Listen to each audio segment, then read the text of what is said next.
Bienvenue dans cette nouvelle revue de moi-même, Raph le Grand-Duc. Cette fois-ci, Barricade de classe Deluxe du premier film, The Movie 2007 de Michael Bay. Figurine sortie à peu près il y a une dizaine d'années. C'est juste pour vous dire aussi que je fais cette revue-là parce que le personnage et le jouet vont apparaître dans Transformers 5. Le jouet fait partie de la première vague. Fait que je vais vous faire quelques revues qui ont rapport avec Transformers 5. Il va y avoir celui-là, la version Deluxe Dark of the Moon de Barricade justement. Crankcase qui revient justement dans la vague 1 de Transformers 5 du nom de Berserker. Fait que j'ai déjà fait la revue, elle est sur ma chaîne, elle est juste un peu moins professionnelle. Je vais aussi vous faire Megatron de classe leader du premier film qui est un jet cybertronien qui justement revient en jet cybertronien dans le prochain film. Willy qu'on a vu apparaître 4 secondes dans une bande-annonce, je vais faire la revue du Revenge de Fallen. Et Longall Revenge de Fallen qui dans le film Onslaught est un genre de remodelage de Longall. Il y a la tête, le haut du corps surtout. Et il y a Canopy qui est un Autobot, le copain de Isabella, qui va sûrement se faire buter, qui est orange, qui est carrément un repin de Longall, fait que pourquoi pas.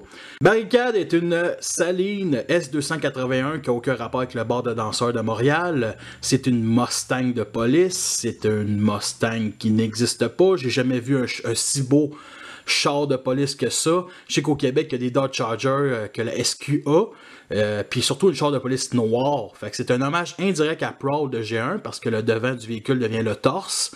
Et il existe plusieurs versions. Il existe une version premium qui est beaucoup mieux, une version rapin grise et bleue, et la version interrogateur de Revenge of Fallen qui remplace le petit Frenzy par des genres de mains qui sortent des phares comme dans le premier film. Fait que côté détail, on est vraiment on est à fond. On a le fameux Tupunish Eneslav ici, entre guillemets, avec deux petits points, puis écrit en lettres attachées chacun des bords. Très bien apprécié, c'est vraiment la phrase fétiche de ce personnage-là. J'espère qu'il pourra la dire dans le prochain film. Police ici avec une très belle police, l'argenté avec le contour noir. On a quand même du détail ici sur la poignée de porte, on va dire. C'est assez spécial. J'ai jamais vu autant jouer avec autant de détails sur une poignée de porte. Et il y a aussi le fameux bouclier ici. Genre de bouclier violet avec écrit police. Et c'est écrit aussi 1865. Et au milieu, il y a un symbole Decepticon sur chacun des bords ici. Puis c'est les seuls qu'il y a en mode sur tout le jouet. Côté autre détail, on a bien entendu l'écriteau police ici en arrière. Sur la version Dark of the Moon, l'aileron est blanc. Fait que cette version-là est beaucoup plus beaucoup mieux, on va se le dire. On a bien entendu écrit Saline ici, on a les phares rouges, lui il manque un peu de peinture. Le fameux 143 ici qu'on remarque au-dessus. Les lumières bleues, rouges avec au milieu l'argenté, fait que c'est bien apprécié. C'est vraiment des lumières qui sont très réalistes parce que je collectionne des chugs, puis la part des chugs quand ils montrent quelques-uns des lumières sont toujours, on va se dire, nul à chier. Ça c'est vraiment un véhicule très réaliste. On a les phares ici transparents comme ça sur chacun des bords. On a bien entendu le fameux 143 qu'on retrouve et les fameux flasheurs orange ici. Puis la version premium, on a un 9 à 1 ici à l'arrière, comme on voit dans le film. Et on a, me semble, le 143 aussi, juste en tour de chaque bouclier. Fait que on a aussi les vitres ici sont transparentes, un peu fumées, qui est très bien apprécié. Bien entendu, on peut penser que c'est des sièges, non, c'est juste l'arrière des cuisses. Ici, bien entendu, il n'y a pas de vitre, que ce soit sur le côté ou au-dessus. Tout à fait compréhensible, c'est les jambes.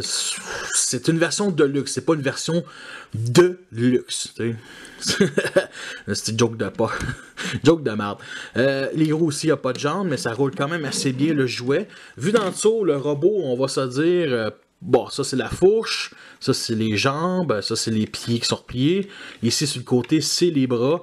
Puis ici, c'est bien caché parce que c'est la gimmick principale de ce jouet-là. Parce que la gimmick principale, on peut juste rabaisser ici le devant et ça nous fait sortir de 2-3 mm Frenzy. Fait qu'on n'est pas obligé d'avoir des ongles. Comme vous voyez, j'en ai pas pantoute.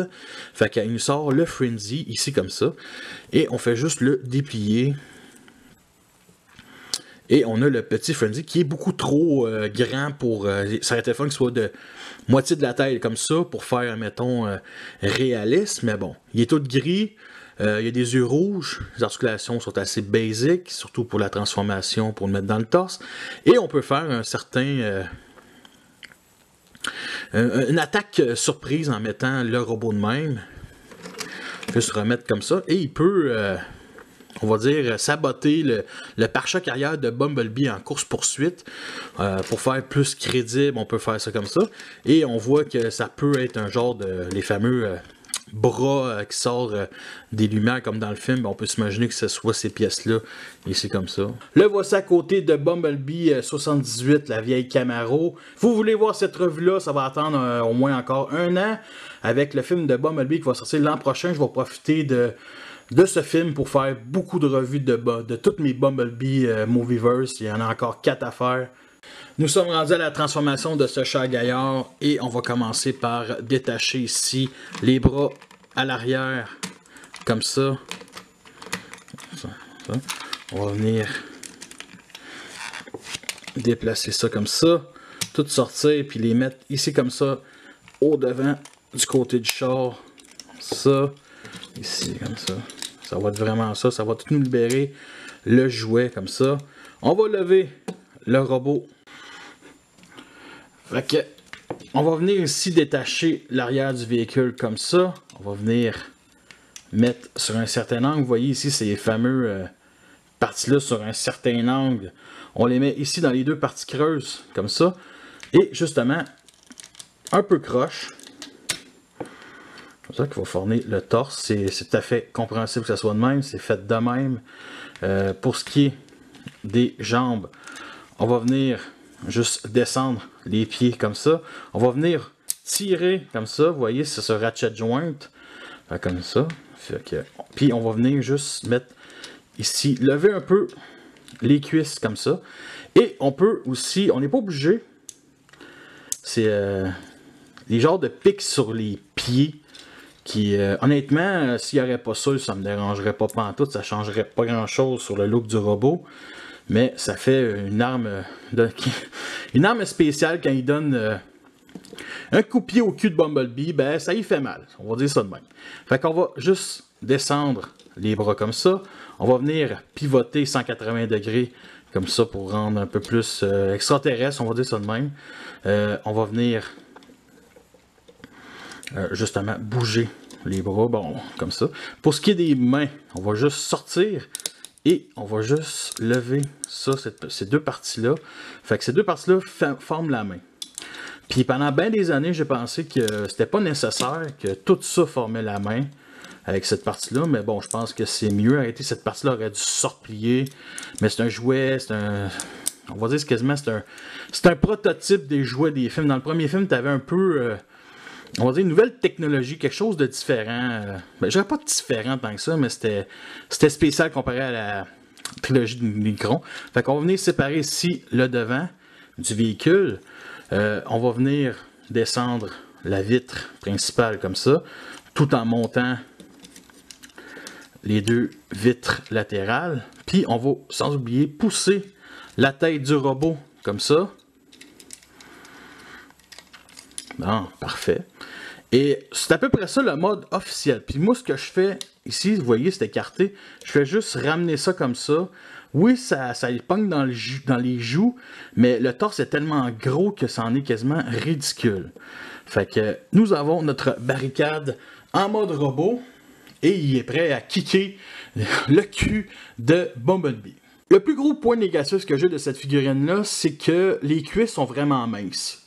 Sérieusement, par contre, on a un peu d'argenté ici sur les cuisses, ce qui est quand même assez appréciable. C'est le seul, mettons, le seul argent qu'on voit vraiment en mode robot. C'est très rare que des figurines du premier film, il y avait, on va dire, un peu plus d'argenté. C'est quand même le triple couleur, le noir, surtout le noir. Le blanc qu'on en retrouve surtout sur le côté du véhicule. Surtout, sérieusement, je trouve que c'est pas le mode le plus réussi. Je trouve que le mode alternatif est beaucoup mieux réussi que le mode robot solide. La tête est en caoutchouc, ce qui est assez spécial, on va se dire. C'est très rare que me semble que c'est quasiment le seul jouet que je pense est en caoutchouc dans toute ma collection. Je parle de la tête, bien entendu. En tout cas, je me souviens de la première gamme Movieverse. Il n'y a pas vraiment, à part lui, une tête, un autre qu'une tête de caoutchouc. Bien entendu, les bras sont longs. Je vais juste les descendre un peu comme ça. Ils sont assez longs, sont assez massifs. Comme dans le film, il est quand même assez démesuré. J'aurais peut-être pas détesté quelque chose, mais c'est pas grave. Tu sais, je veux dire, comme je dis, c'est un genre de prototype. Ils se sont, avec le jouet Dr. Moon, qui était malheureusement plus petit en mode alternatif, mais en mode robot, je le trouve bien plus réussi que celle-là. Mais ça reste que c'est un mode robot qui est quand même très acceptable. Avec bien d'imagination, on peut s'imaginer, on peut tourner ça ici, puis pour que ça forme des canons latérales, des lance-roquettes, avec bien d'imagination. On peut aussi descendre ici le backpack, comme ça, puis juste lever un peu plus pour cacher le devant ici. Côté posabilité, ben, on a des gros talons ici, comme ça. Il faut bien entendu mettre les cuisses sur un certain angle. Puis côté backpack, écoutez, j'ai vu la revue du Transformers 5, puis c'est juste effrayant. Celui-là, il s'en sort bien mieux. C'est très correct, c'est très acceptable ce backpack-là. Mais entendu, light piping rouge sur la tête, mais en plus, il est en caoutchouc, il y a du light piping, c'est vraiment spécial. La tête, justement, bof, je sais pas, je la trouve pas... je la trouve pas si hot que ça, il n'y a pas les doubles yeux, ben... Il n'y a pas trop de détails, mais bon, il y a le bronze que me semble dans le film, il est plus argenté. Bon, la fameuse gimmick qu'on a en mode robot, c'est bien entendu le fameux bras qui s'étend. Puis en pesant ici sur le petit piton, comme ça, et ça s'étend, puis il peut écraser Sam dans le film si on veut, mais bon, c'est surtout un clin d'œil au film. C'est une affaire très inutile, tant qu'à moi, je trouve ça vraiment pas trop utile. C'est pas tant que ça. Vous avez remarqué aussi les détails sur les bras. Pas les bras, mais les mains. Le pouce, les 3 doigts ici, les 3 doigts qui sont dans la carlingue du véhicule. La version d'Dr. Moon améliore ça. À peu près comme ça. Puis l'autre gimmick, c'est bien entendu celle qui est en mode alternatif aussi, sortir Wheelie. Pas Wheelie, Frenzy, excusez. Et bien entendu, c'est un clin d'œil à Sunwave G1 qui sort du torse. Comme ça, puis en mode robot, il fait bien plus. Les articulations, ici, bien entendu, ici, c'est sur bas-joint, comme ça. On peut lever comme ça, mais ça, c'est vraiment, fait partie de la transformation. La tête ne tourne pas, elle ne tourne vraiment pas. Pour ce qui est de la fourche, rien. Ici, bien entendu, la cuisse sur bas-joint, comme ça, on peut lever, écarter comme ça, comme Jean-Claude Van Damme. Comme ça. Ici, bien entendu, c'est sur du ratchet joint, ce qui est très bien apprécié. On peut mettre ça comme ça, mais ça, c'est bien entendu une étape de transformation. Et le pied ici est sur bas joint. Ouais, c'est très limité à cause de cette partie-là qui, on va se dire, dérange tout. Sinon, ça reste que cette partie-là fait tenir un peu... reste coincé, mettons, dans le talon, fait que je pense que c'est à peu près comme ça qui fait que la figurine tient bien, tu sais. Le voici à côté de Bumblebee, la vieille Camaro de 78 en mode robot. Et le voici à gauche, ici, à côté des autres Movieverse. Nous sommes rendus à la fin de cette revue-là, j'espère que vous l'avez apprécié. C'est une figurine que je vous recommande pour une seule affaire, lui, le petit Frenzy.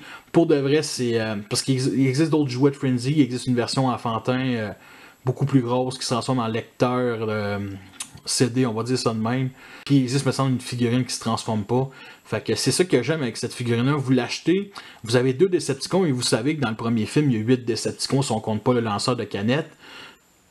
Fait qu'il y en a déjà 6 que vous manquez quand tu achètes ce jouet-là. Bien entendu, il existe d'autres versions comme le Human Aliens, qui est beaucoup plus gros, beaucoup plus cher, beaucoup plus détaillé, qui ne m'intéresse pas parce que pour moi, une voiture doit être de classe de luxe, c'est de même dans ma collection. Il existe aussi des versions Légion qui sont plus petites. Personnellement, les autres, ils m'intéressent encore moins. Fait que, vous avez sûrement aussi remarqué que j'ai une nouvelle caméra. Fait que cette aventure-là continue avec avec un peu plus d'HD, on va dire ça de même. Et mon son est pas parfait. Mon son, on entend des grésillements. Je vais essayer de régler ça. Puis vous pouvez toujours liker, commenter, partager et abonnez-vous. D'autres revues vont s'en venir comme d'habitude. Et merci à tous d'avoir écouté cette revue-là. Fait que sur ça, je vous laisse et à la prochaine.